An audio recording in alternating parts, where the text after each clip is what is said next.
गावातली समजा कुठल्या समाजाची किती लोकसंख्या आहे आणि मुलं किती शिकलेली आहेत, त्यांना पुढील व्यवसायासाठी किंवा उच्च शिक्षणासाठी काय मार्गदर्शन करताय, नोकऱ्यासाठी किंवा अशाच प्रकारची गावातली कुठली स्कीम असेल सरकारी वगैरे त्या समजावी म्हणून या ॲपचं उदाहरण केलेलं आहे। परंतु यातून गावातली लोकसंख्या कुठल्या समाजाची किती आहे, हिंदू किती, मुस्लिम, त्याचबरोबर ओबीसी मध्ये कुठल्या घटकाचे किती आहेत, SC ST हे पण त्यात समजू शकेल सर्वांनी माहिती भरली तर। परंतु त्याचबरोबर ओबीसींची पूर्ण माहिती यात होऊ शकते आणि त्यातून ते गावातून नंतर विभागातून नंतर तालुक्यातून जिल्ह्याची अशी माहिती त्यात संकलित होत जाईल आणि ग्राफिकच्या माध्यमातून किंवा एक्सेलच्या माध्यमातून ती माहिती उपलब्ध होईल आणि त्यात जो कोणी भरेल माहिती भरेल, गावच्या स्तरावर एखादा शिकलेला माणूस असेल, कॉम्प्युटरचं ज्ञान असेल, तो भरेल 15 संघात भरू शकतोय आणि त्याच्यासाठी त्याला फक्त एका तालुक्याची माहिती भरायची असली तर 5 दिवसात एका तालुक्याची माहिती संकलित होईल। एवढं ते ॲप फास्ट पण आहे आणि याच्यासाठी गव्हर्नमेंट खर्च 0 खर्च आहे आणि त्यातून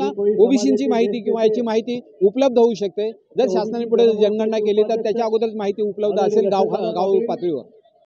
car garage network great, claim cover great, price wait वाह, प्राइस भी ग्रेट।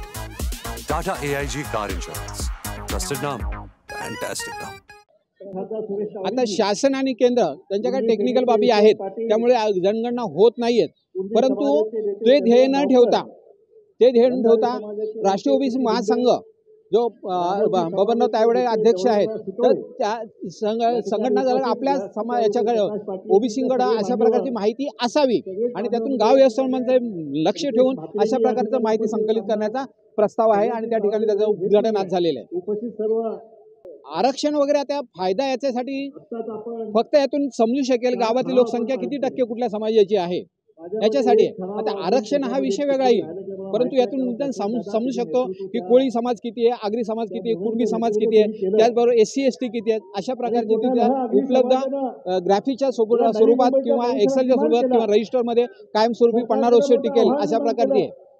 स्वातंत्र्य सैनिक किसनबाबा भेरे शहापूर तालुका म्हणजे ठाणे जिल्ह्यातलं धसे हे गाव आहे, त्या ठिकाणी त्यांची जन्मभूमी, त्या ठिकाणी गाव कमिट्या स्थापन करताना ओबीसीच्या गाव कमिट्या स्थापन करताना ही संकल्पना पुढे आली आणि त्याप्रमाणे ते ॲप निर्मिती केली आणि त्यातूनच किसनबाबा भेरे जे स्वातंत्र्य सैनिक होते, तालुक्यात किंवा दोन्ही जिल्ह्यात त्यांना मानतात, त्यांच्यात घरातली पहिल्या मुलाची पहिली एंट्री होऊन त्याची उद्घाटन झालेलं आहे।